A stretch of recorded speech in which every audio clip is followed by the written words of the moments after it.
And then I just had to apologize to my husband. I prayed, I asked God to forgive me, but at the same time, it was a mess. It's a nightmare. It's ruining people's lives, and I'm disappointed that an establishment like this aquarium would allow people to come in and swindle people like that. How do I want to start this? Disaster, disappointment, and disgust.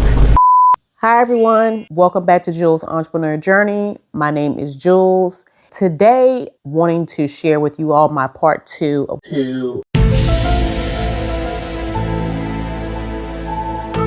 from my husband and I's, me and my husband.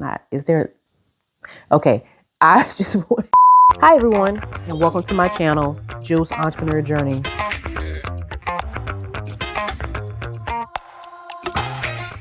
I just wanted to come back as promised and share with you the part two of me and my husband's anniversary / birthday celebration. So again, as promised, I wanted to share with you all the part two. I said that you wouldn't want to miss it. I hope this video will be helpful and useful to someone with our experience. Thank you all for joining. If you get a chance to watch this entire video, if you decide to stay, like, subscribe, and share. I hope you all are doing well. How do I want to start this? Disaster, disappointment, and disgust. Part of what we experienced. The first video was the highlights. Everything was nice. Everything was wonderful, because ultimately it was, but I can't leave out what we experienced. It was disgust, disaster, and disappointment.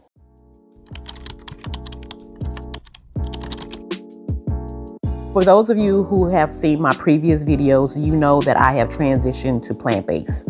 Typically on our vacations, I usually create an itinerary just so that we can capitalize and maximize our time while we're on our vacation. I need to have an itinerary. For this trip here, I wasn't motivated to completely plan out our trip from start to finish.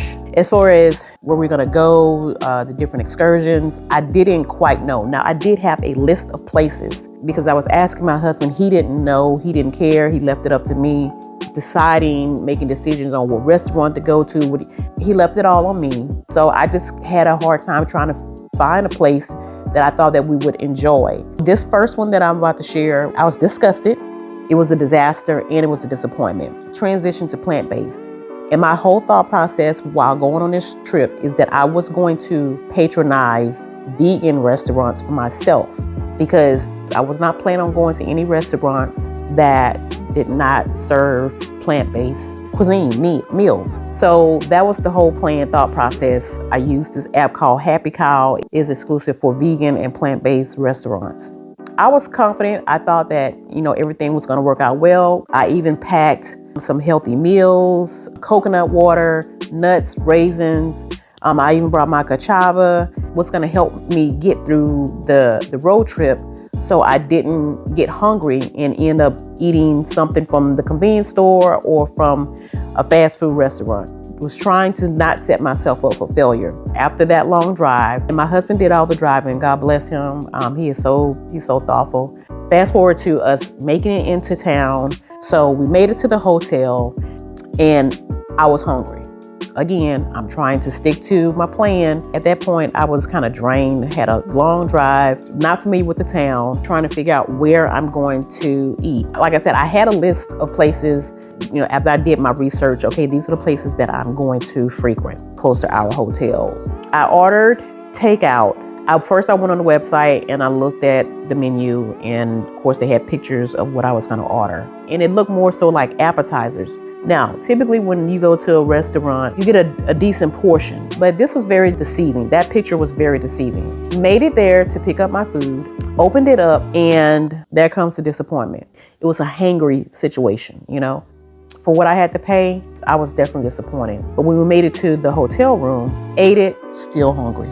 And to top it off, it was okay, but it was nothing to brag about. And these were one of the restaurants that got a lot of good reviews. So in my mind, I'm saying, okay, I hope that this is not the way it's going to be the entire time while I'm out here. Went to bed hungry.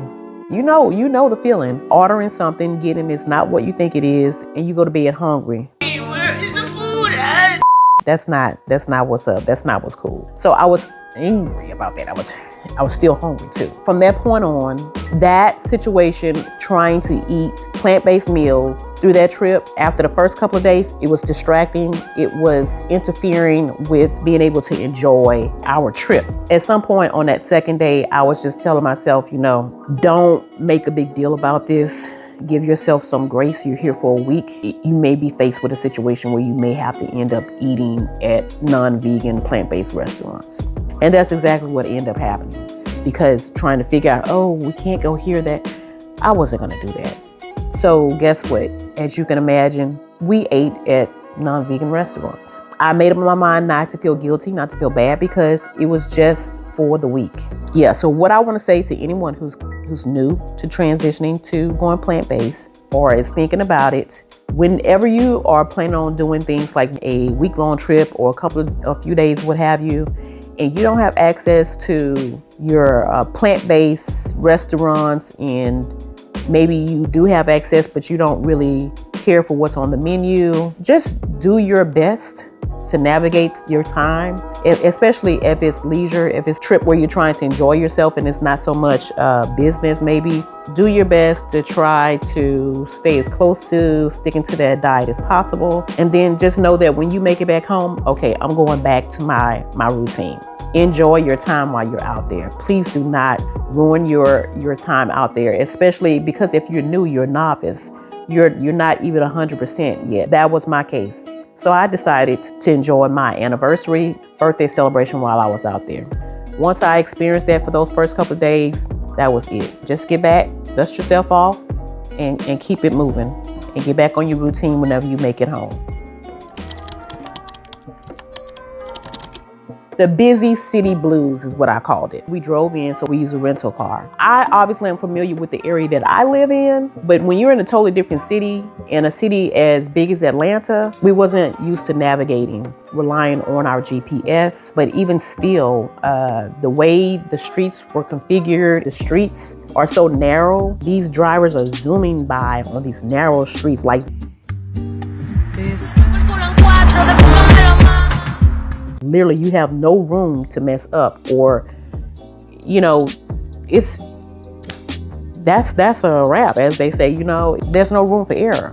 Obviously, if you live there, you're accustomed to driving in the city, in the downtown area. So for us, it was kind of overwhelming, a little intimidating in a sense, causing us anxiety, trying to figure out where we can go. And then some places didn't have good parking. They didn't have enough parking. So we decided to use the public transportation. So we decided to use the MARTA bus, and we decided to use the train throughout the time that we were there. Obviously, there were times where we had to use our rental car, and that was mainly whenever we were going to visit family. They were outside of Atlanta, just trying to navigate through town. It was just stressful. And maybe for some people, they're good at navigating through wild traffic and get accustomed to driving in new cities and new spaces. Some people are good at that, but that wasn't our situation. Now, I will say that whenever we went to go visit family, once we got out of the city, it was more of a familiar, the flow of traffic that we were accustomed to. Yeah, so that was one other thing that we were disgusted about, and it was kind of bringing a little stress on our trip. And but we quickly rectified that with a solution, obviously, like I said, with the public transportation.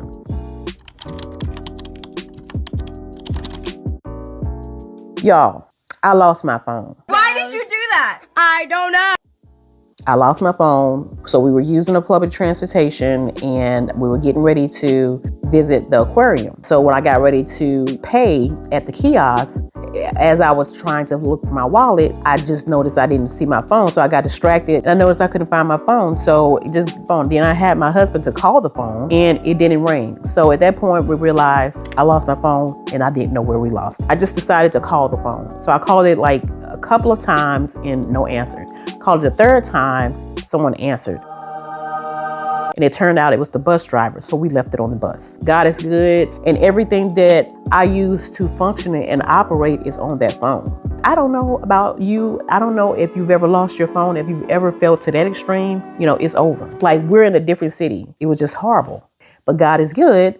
So we got the phone. That was probably about an hour of stress. Felt like as much as I wanted to stay on the trip, there's no way I was going to be able to enjoy that trip knowing that I lost my phone. And I don't know how losing a device can ruin someone's day, but that's what it did, man. I don't know, just losing anything of value, especially on a trip, that's tough. You tell me what your experiences are. How would you have navigated that? Having an Android, how would you have navigated that? Would you have done what we were deciding to do, just pack up and go? Just share your thoughts. Transportation with our Lyft and our taxi.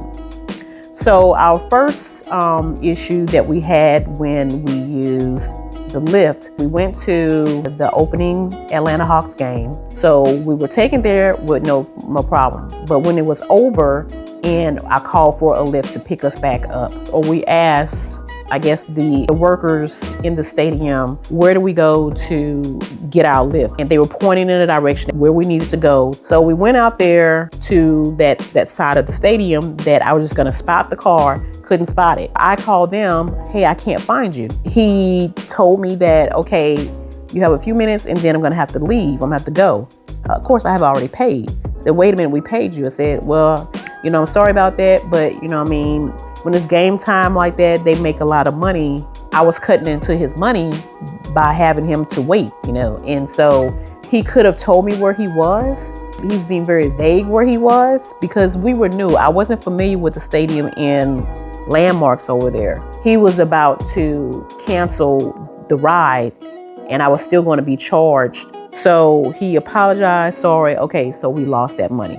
Disappointed and disaster moment for us because at that point, okay, yes, we did enjoy ourselves at the game, but that was not a perfect ending to, a great night. We just so happened to walk up to a taxi and we were asking, were you picking someone up? And they said, no, you can come. So got in, it was a minivan. Our hotel was maybe just like 10 minutes away. It was $30-something. And I'm saying, what?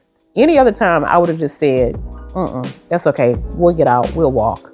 But I was tired. I was frustrated from the first incident with the Lyft. So I said, you know what? We're tourists and I feel like this is what's happening. This is what happens. And locals know that. They bank on tourists overcharging them. I feel like that's what they do. So I said, just go ahead and do it because I'm ready to get home because I'm frustrated. So I feel like that's a ripoff. Now, perhaps he's claiming, okay, well, it costs more at night and when we have game nights, perhaps. But I still feel like, okay, we were only 10 minutes away. Why are you charging us that much? I feel like you tell me if they got us. I don't know if you've ever been in a situation where, okay, I'm just frustrated, just get me home. Just like, you got that this time, but I see what's happening because I don't know if that's typical in Atlanta. Y'all tell me, let me know. The Wyndham Wolves on Wall Street. This is the last thing that I'm going to share. This is the biggest, one main reason why I feel like I needed to do this video because this needs to be known and I hope that it helps someone. And then I just had to apologize to my husband. I prayed, I asked God to forgive me, but at the same time, it was a mess. It's a nightmare. It's ruining people's lives, and I'm disappointed that an establishment like this aquarium would allow people to come in and swindle people like that. Just stay tuned for the next video. Again, if you stayed to the entire video, if you are not a subscriber, I would love for you to subscribe. I have more content to share. If you want to know what else I'm doing, I do have a business and I do have my links, my Instagram page. I have that down in the link. I have a website, also a newsletter link in the description. If you need any of our services, our virtual assistant service for small to medium businesses, that newsletter link to sign up so that you can get exclusive deals. Thank you so much for watching this entire time, and I will see you the next time on our next video. Take care. Bye for now.